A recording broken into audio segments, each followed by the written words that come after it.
Bonjour à tous, bienvenue dans cette nouvelle vidéo YouTube. Je suis très heureux de vous retrouver enfin sur le terrain pour vous présenter ma dernière acquisition, l'immeuble qui est derrière moi, donc un immeuble de 3 appartements. Je vais tout vous dire sur ce projet, je vais vous dire comment je l'ai trouvé, quelle fiscalité je vais avoir sur ce projet. On va regarder est-ce qu'il y a des travaux, la fiche financière, le crédit, enfin je vais tout vous dire en détail. C'est le but de ces vidéos YouTube assez complètes, j'espère que ça va vous plaire. Alors pour ceux qui ne me connaissent pas encore, je m'appelle Robin Aldin, j'ai investi dans l'immobilier depuis 2010. Voilà, on va dire qu'aujourd'hui j'ai 80 appartements à peu près, on n'est pas là pour se vanter. C'est une chaîne YouTube où je partage mes conseils et aussi mes galères, mes erreurs, parce que aussi on fait tous des erreurs. Donc le but de cette chaîne, c'est de se faire tous monter en compétences et de partager un petit peu mon expérience et mon quotidien d'investisseur. Je suis également aussi cofondateur et dirigeant de la société Projet Locatif qui accompagne des centaines et bientôt des milliers d'investisseurs à travers toute la France. On propose des investissements clés en main rentables sur tout le territoire français. On a aujourd'hui 150 conseillers qui sont tous des multi-investisseurs et qui vous proposent des projets rentables sur votre secteur et adaptés à votre situation fiscale. Donc regardez, vous avez le lien dans la description et puis n'hésitez pas si vous avez des questions. Allez, c'est parti, on va décrire un peu ce projet.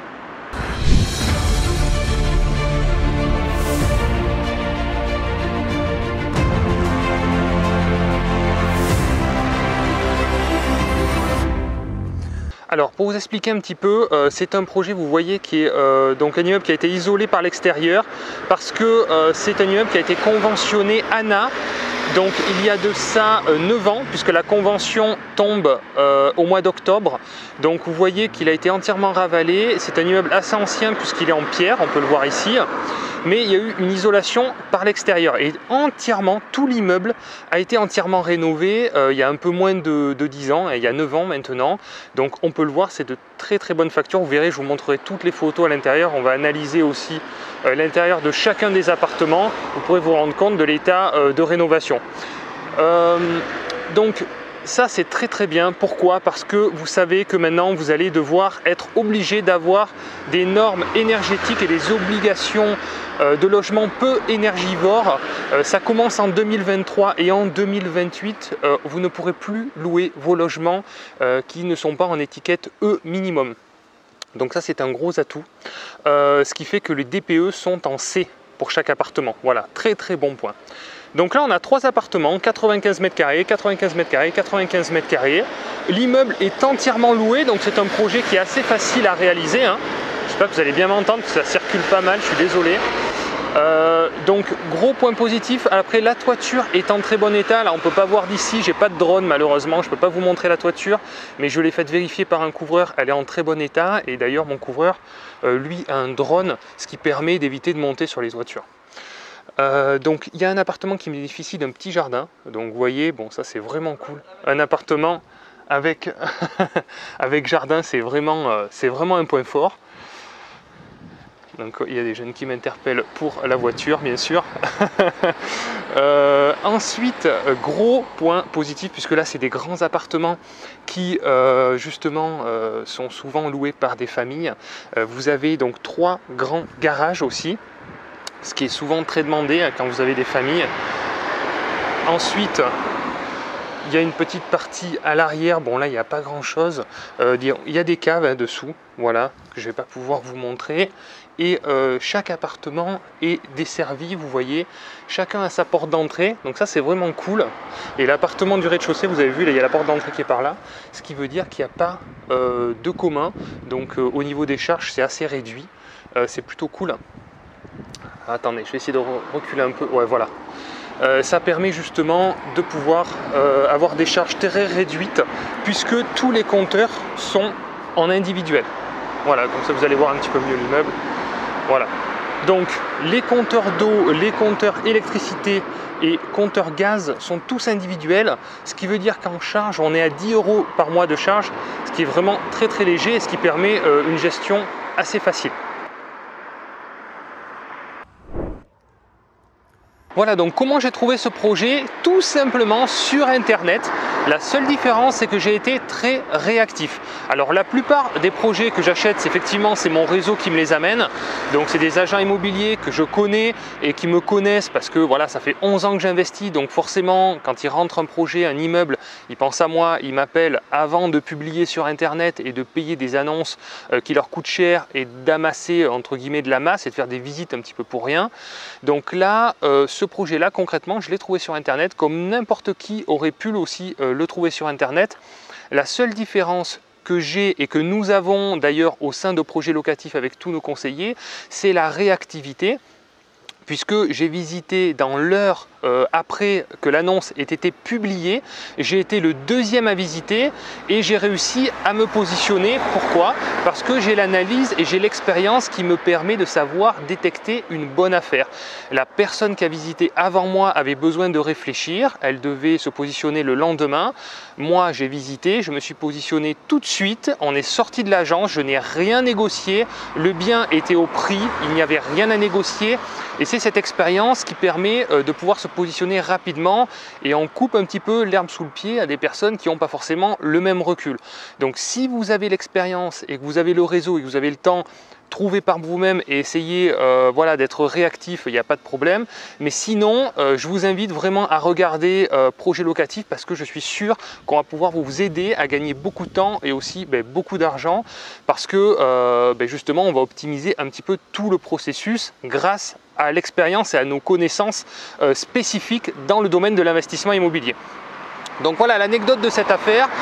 Moi je suis sorti, je me suis positionné tout de suite, je l'ai acheté au prix, aucune négociation et d'ailleurs des fois les meilleures affaires, c'est pas celles qu'on a le mieux négociées. Hein. Moi, j'ai négocié des biens, j'ai eu des grosses négociations. C'est pas forcément les meilleures affaires que j'ai fait. Voilà, négociation ne veut pas dire bonne affaire. Il faut juste analyser, poser les chiffres et savoir justement analyser le projet tel qu'il est. C'est le prix ne veut pas forcément dire quelque chose. Le prix a été fixé peut-être par le vendeur ou par l'agent immobilier, mais n'est pas en rapport des prix du marché. Voilà, donc c'est parti. Maintenant, on va aller dans mon bureau et je vous montre la suite qui est très intéressante. C'est parti.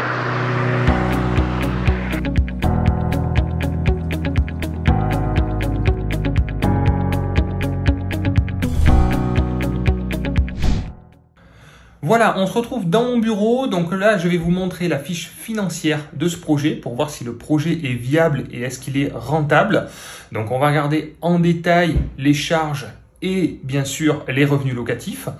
Et je vais vous montrer aussi en détail chaque appartement, pièce par pièce, pour voir l'état général de l'immeuble. On va juger ensemble de cet état-là, sachant que c'est un immeuble qui a été entièrement rénové il y a de ça 9 ans grâce au conventionnement ANA, et les travaux éventuels à prévoir dans les années futures à plus ou moins long terme. Voilà, allez, c'est parti.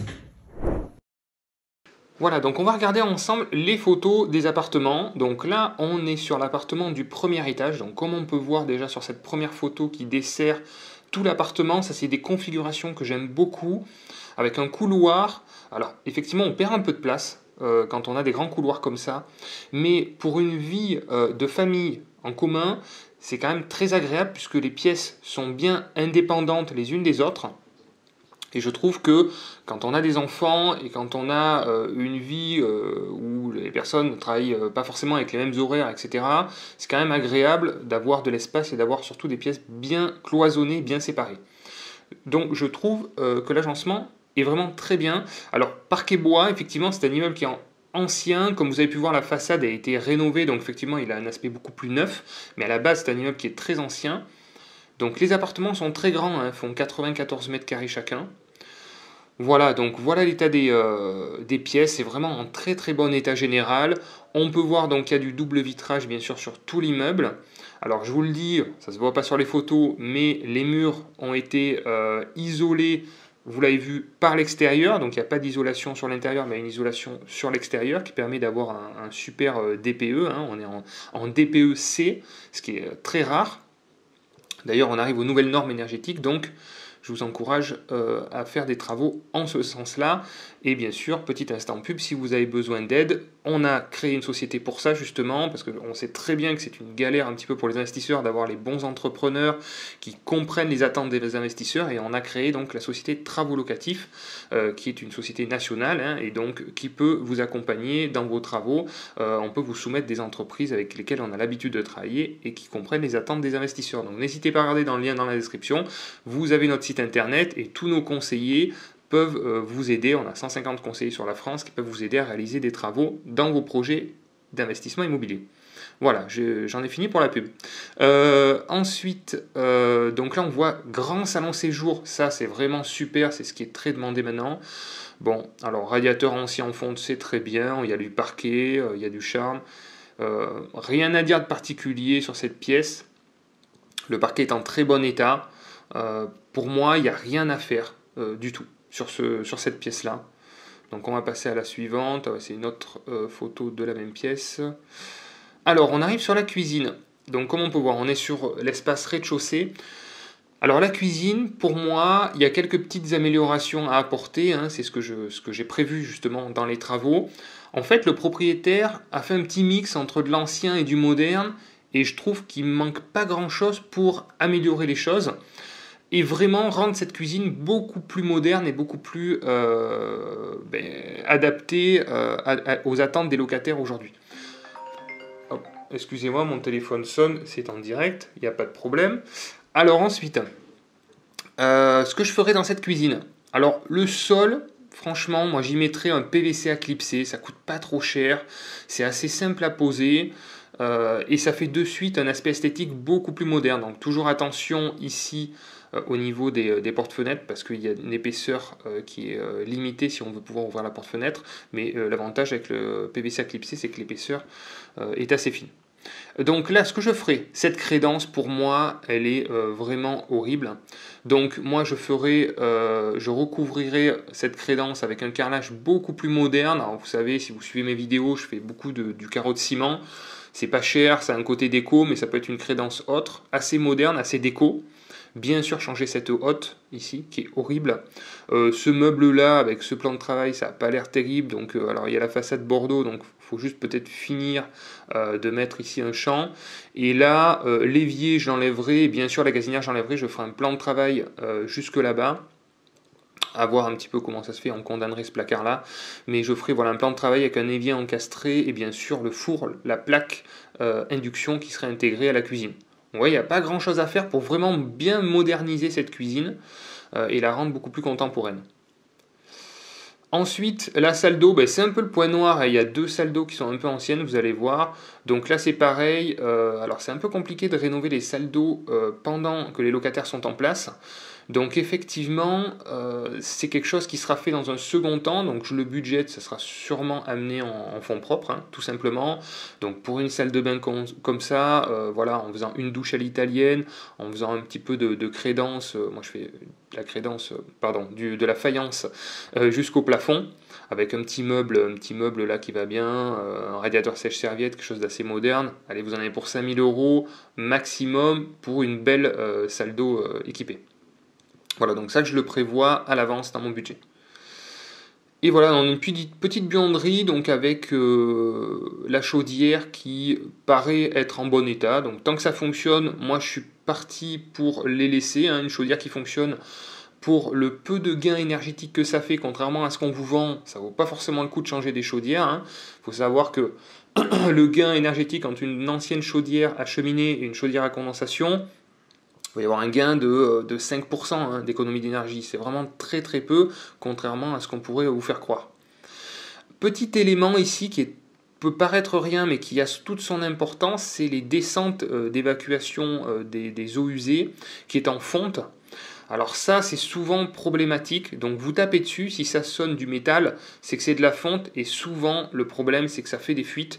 Donc au bout d'un moment, on est obligé de les changer, de mettre du PVC. C'est des travaux qui sont un peu coûteux, mais qui sont surtout embêtants parce qu'ils font beaucoup de dégâts quand on doit changer ça. Et puis il faut trouver les bons artisans qui acceptent de faire ça. Mais voilà, quand on a des descentes qui sont déjà changées en PVC, pour moi c'est un gros point fort. Alors, ensuite on passe à l'autre appartement, donc premier étage.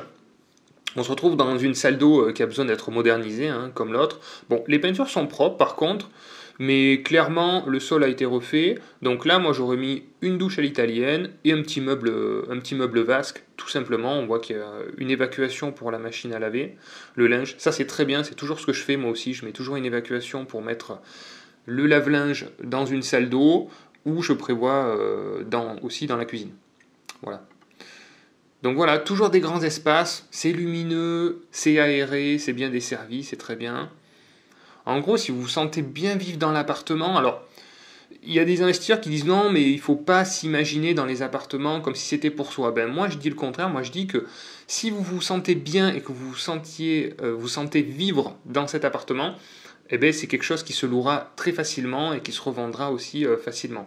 Par exemple, ça c'est typiquement ce genre d'immeuble qui peut se revendre à la découpe pour des acheteurs de résidence principale, parce que c'est des grands appartements où pas mal de personnes peuvent se sentir vivre. Pardon, j'ai du mal à trouver. Mais moi, on est tôt le matin. Je ne sais pas à quelle heure vous verrez cette vidéo, mais pour moi, c'est tôt. Là, cette pièce, pour moi, rien de spécial. Le sol n'a pas l'air extraordinaire, donc effectivement, peut-être à améliorer un peu le sol. Mais bon, voilà, pas chercher non plus, des fois le coût des travaux n'en vaut pas forcément la peine avec l'éventuelle augmentation de loyer que ça peut générer. C'est pas parce que vous allez refaire une tapisserie avec une couleur différente que vous allez louer plus cher. Donc faites attention aussi à ça. La cuisine, on se retrouve dans la même problématique. Franchement, ce carrelage, le sol il est bien. Le sol, il n'y a rien à dire, moi je le laisserai, et je ferai un plan de travail avec une cuisine totalement encastrée, et ce blanc, là, je remettrai quelque chose de plus moderne. On se rend compte que la chaudière, par contre, date un petit peu plus, donc là, forcément, c'est pas quelque chose c'est quelque chose qui va être à prévoir hein, dans les années à venir. Et les volets roulants sont tous manuels, donc moi j'ai souvent des problèmes avec les volets roulants manuels, les locataires les bloquent, il faut faire des réparations, c'est souvent embêtant.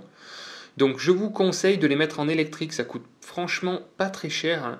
Hein. Souvent ils vous mettent une petite goulotte dissimulée pour attraper l'électricité d'une prise, à la rigueur. Et franchement il n'y a plus aucun problème une fois qu'on les a électrifiés. Donc moi je sais qu'à chaque fois que j'ai un problème sur un volet roulant manuel, au lieu de le réparer, en fait je le répare mais je fais poser en même temps un moteur. Voilà la deuxième partie, donc on se rend compte que voilà, l'ancien propriétaire a fait une partie, on va dire, mais pas la totalité. Voilà, bon, pourquoi pas, ça marche, ça se loue, c'était quand même des loyers conventionnés, assez bas, donc dans sa stratégie, je trouve qu'il a quand même très bien entretenu l'immeuble, et il a fait quand même ce qu'il fallait pour que ça se loue quand même facilement à des gens corrects. Toujours pareil. Donc là, petit détail, je ne sais pas si on le voit, non on ne le voit pas justement, on ne voit pas le plafond. Quand vous avez une chaudière dans une cuisine, vous ne pouvez pas mettre de VMC, voilà, donc ça attention c'est interdit, hein, ça vous fait une erreur gaz, je crois que c'est catégorie 2 ou 3, donc c'est danger immédiat, donc attention, ou une hotte qui a une aspiration sur l'extérieur. Pourquoi? Parce que l'aspiration pourrait éventuellement aspirer les gaz brûlés et intoxiquer les locataires. Voilà, donc ça c'est obligatoirement une hotte à recyclage. Hein. Faites attention si vous faites des travaux et que vous avez une chaudière. Et pas de VMC dans une cuisine équipée d'une chaudière. Voilà, petit point technique mais qui a son importance. Bon voilà, là c'est la partie salon. Alors là on voit la voie ferrée, voilà c'est une chambre. Alors c'est pas mal, il y a deux fenêtres, hein, donc c'est assez lumineux. Bon, rien à dire hein, sur cette chambre, rien de particulier. Là, c'est pareil, c'est en très bon état, hein, les couleurs sont assez modernes. C'est pour ça que les locataires s'y sentent bien et restent aussi dans le logement. Vous avez même un placard encastré, ça c'est vraiment top. Et voilà, on voit un peu plus la partie ouverte, cuisine, salon. Voilà, grand espace. Rien à dire de ce côté-là, pour moi c'est en très bon état, il n'y a rien à faire. Hein. Et alors le dernier étage, hop, oui c'est bien le dernier étage, on se retrouve avec la même, oui c'est pour ça. Ah mais attendez, qu'est-ce que j'ai fait là? Peut-être mélanger les photos. Non c'est bien, ouais celle-là, alors celle-là elle vient de l'autre. Attendez, qu'est-ce que je dis? Non c'est pas la même, c'est bleu. Si c'est la même photo, pardon. Ça c'est toujours l'appartement qu'on venait de voir, et là on passe à l'autre appartement. Donc là les tableaux c'est vraiment top, donc ça c'est l'appartement du deuxième étage. Hein. Voilà, complet. Donc ça c'est vraiment super. Tout a été rénové il y a 9 ans. Alors celui-ci, on rentre, il faut monter un étage supplémentaire, effectivement. Alors la salle d'eau a été refaite ici, voilà, donc ça c'est un bon point positif, voilà, avec une douche. Voilà, on se rend compte du petit meuble basque là. Voilà, un grand couloir. Alors voilà, alors le lino, franchement, je suis pas fan du lino du tout, du tout. Pourquoi? Justement pour ça, pour cet aspect granuleux et ces aspérités que ça peut faire, surtout sur des planchers bois. Il faut faire une très bonne préparation pour le mettre, mais je trouve que ça fait un effet assez bas de gamme que j'aime pas. Donc après, si vous êtes vraiment ric-rac au niveau budget, pourquoi pas, mais prenez-en de très bonne qualité. Mais je préfère le PVC à clipser. Maintenant, on a le PVC à clipser qui est vraiment top. Il peut être isolé et c'est vraiment cool, quoi. Ensuite, donc le salon séjour, voilà, encore ouvert. Donc ça, c'est vraiment top. Grande pièce à vivre. Donc là, ça permet justement de mettre un côté salle à manger et un côté salon. Donc ça correspond tout à fait à nos modes de vie actuels. Voilà un autre angle de vue aussi.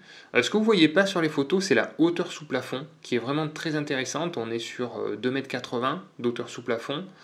Donc c'est vraiment top. Et point important, quand vous avez des parquets bois comme ça, donc ça j'ai bien vérifié avec le propriétaire, et il a fait justement subventionner aussi ces travaux-là, c'est l'isolation d'interplancher.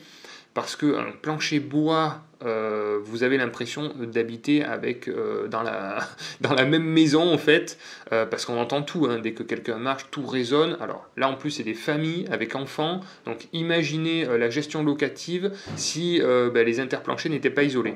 Donc là effectivement il y a un placo avec de l'isolation qui a été mis et qui permet justement une bonne harmonie de l'immeuble. Ensuite, on atterrit dans la cuisine, voilà, qui est assez bien faite. Hein. Là, j'ai pas grand chose à dire, qui est assez moderne. La chaudière est en bon état. Voilà. À part encore une fois le lino, bon, ok. Donc là, on a une chambre, pareil, très bon état. Et le salon sous un autre angle. Voilà. Donc maintenant, je vais vous montrer la fiche financière de ce projet. Alors, hop, allons-y, je la fais apparaître par là. Voilà. Alors, c'est un immeuble de 3 F4, comme vous avez pu voir, de 95 mètres carrés chacun. Vous avez donc, alors le prix d'acquisition, frais d'agence compris, le voici, 236 600 €. Alors, effectivement, comment ça s'est passé avec cette acquisition?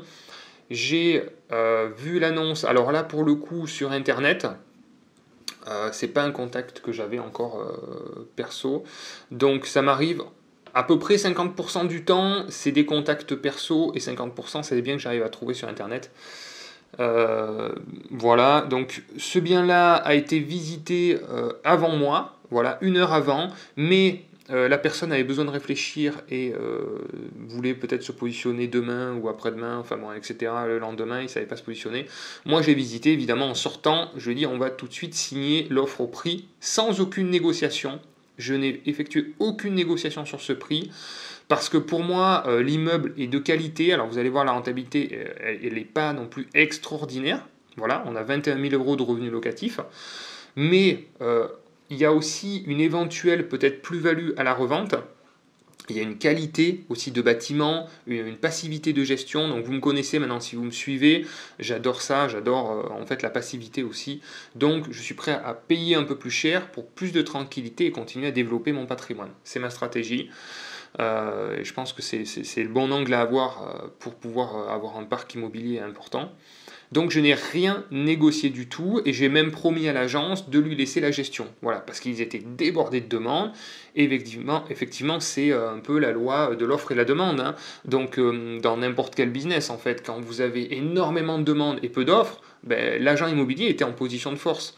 Donc forcément, moi je me plie aussi à ces demandes et à ces exigences. Donc il n'y a pas de souci, je leur laisserai la gestion. Il m'a prioriser, je ne sais pas si ça se dit dans cette affaire, mais donner la priorité. Et donc, je sais être reconnaissant aussi là-dessus. Voilà, le client n'est plus roi aujourd'hui, malheureusement, il y a trop de demandes, il y a beaucoup d'investisseurs, donc sachez que si vous regardez cette vidéo et que vous voulez acheter de l'immobilier locatif et faire des affaires rentables, vous n'êtes plus roi, c'est les vendeurs qui sont en position de force, et donc il faut plutôt faire profil bas et savoir écouter et savoir aussi éviter de trop négocier quand ce n'est pas possible pour éviter de rater trop d'affaires.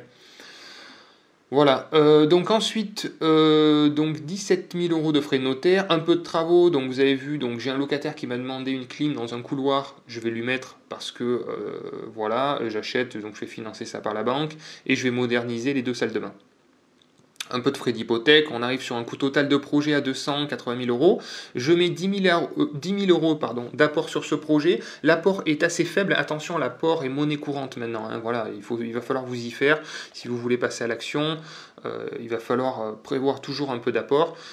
Normalement, il y avait un peu plus d'apport de prévu, mais comme c'est un bien qui est entièrement loué, ils ont accepté, effectivement, la banque a accepté de me faire un apport un petit peu plus réduit. Alors ensuite, en revenu locatif, on a ça actuellement, voilà, 21 000 € annuels, sachant que les 3 loyers sont des loyers conventionnés, ANA, avec une convention ANA qui va s'arrêter au mois d'octobre, donc là dans très peu de temps, et je vais pouvoir, à la remise en location, louer un petit peu plus cher. Alors, c'est des appartements, si je modernise un petit peu les cuisines et que je refais les salles de bain, je pense que c'est des appartements qui peuvent se louer assez facilement, entre 630 et 650 voilà, euros par mois. Donc on a une évolution de loyer qui est possible. Il faut que j'injecte un petit peu, vous avez compris, pour les travaux, mais on a un potentiel évolutif voilà, de 3-4 000 € annuels.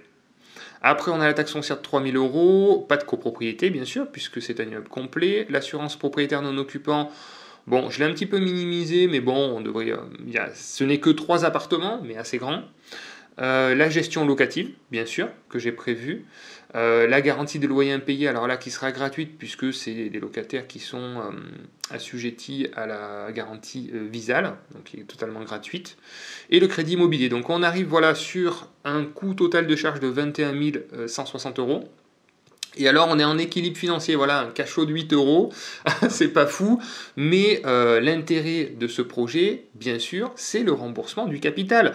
Il y en a plein qui me disent dans les messages, ouais mais t'as pas de cash flow, comment ça se fait et tout.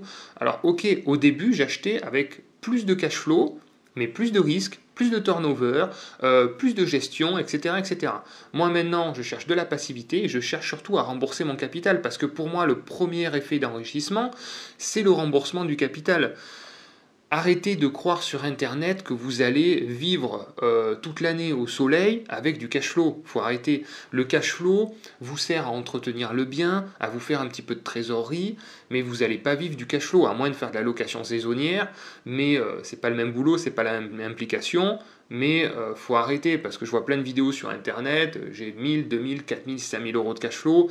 Moi j'en ai du cash flow aussi, bien sûr que j'en ai, mais c'est pas ça aujourd'hui qui me permettrait d'en vivre. Faut arrêter, j'ai envie de casser un petit peu tout ça, parce que tout ce marketing là, où on incite à l'hyper rentabilité et on est complètement en dehors de la réalité au final. Donc ce qui est pour moi, je trouve, le plus gros effet, c'est le remboursement du capital, parce que tous les mois, je sais pas, je dois avoir à peu près 25 000 € par mois de mensualité de crédit, donc je rembourse à peu près de capital 200 000 € par an. Ça, c'est de l'épargne forcée, c'est de l'enrichissement net en cas de revente, sans parler de plus-value, même si je revends au même prix, c'est pour moi, c'est une économie d'épargne de 20 000 € par mois. Voilà, donc pour moi, c'est cet axe-là et cette vision-là qu'il faut avoir pour prospérer et pour développer un parc immobilier important. Alors maintenant je vais vous parler du financement. C'est un financement, vous avez vu, je l'ai eu sur 20 ans avec un taux à 1,30. C'est pas un des meilleurs taux, j'ai d'autres projets en cours avec des taux plus bas, plus intéressants. Mais comme je vous le dis souvent, moi je vais pas chercher le meilleur taux, la meilleure offre, je cherche un partenaire bancaire qui va me suivre dans le temps. Et bien sûr qu'une banque, je sais que ça va en faire pas énerver certains, mais une banque, c'est une entreprise commerciale. Elle doit gagner de l'argent parce qu'elle nous en fait gagner beaucoup. Donc moi, je l'ai compris, donc je suis prêt à payer un petit peu plus cher le taux, les services, les assurances, etc. Ça ne me dérange pas du tout. Voilà. Donc là, pour ce projet, j'ai consulté 2 établissements bancaires. Et j'ai eu une réponse positive, heureusement, et j'ai eu une deuxième réponse négative. Voilà, donc tout ça pour vous dire que c'est pas parce que j'ai, je pense, quand même une bonne situation, mais j'ai des encours qui sont importants, etc., qui ne sont pas appréhendés et vus de la même façon suivant les banques. Donc, ne vous arrêtez pas à une banque, je vous le dis souvent, faites plusieurs banques. Là, j'ai fait que 2 banques parce que c'est un projet qui est pour moi facile à financer parce qu'il était entièrement loué avec de la récurrence de revenus. Mais sur d'autres projets, je consulte 3, 4, 5 banques assez facilement malgré ma situation que je pense assez favorable. Voilà, donc au niveau du financement, c'est pour vous dire, c'est pas le tapis rouge, hein, voilà, on est des investisseurs, on n'est pas les meilleurs profils. Le crédit immobilier, les banques ne gagnent pas forcément énormément d'argent avec le crédit immobilier, il faut le savoir. Elles gagnent de l'argent avec tous les services annexes. Et là, c'est une nouvelle banque avec des nouveaux partenaires. Donc, je sais que d'ailleurs, ils me suivent sur YouTube, donc je leur passe le bonjour. Et je les remercie pour leur implication, puisqu'ils sont mis à 2 pour défendre mon dossier au comité, puisque maintenant, ça part toujours en comité par rapport aux encours, etc., etc. Donc, ils se sont battus pour mon dossier, donc je les remercie. Et il faut être sympa avec nos amis banquiers parce que les dossiers d'investissement locatif, c'est des dossiers qui sont embêtants à monter, qui sont longs, qui sont fastidieux. Ils ont beaucoup de dossiers de résidence principale qui sont beaucoup plus simples à faire financer. Donc pourquoi ils s'embêteraient avec nous si en plus on n'était pas sympa avec eux? Voilà un petit peu l'angle d'approche. Ensuite, je vais vous parler un petit peu de la fiscalité.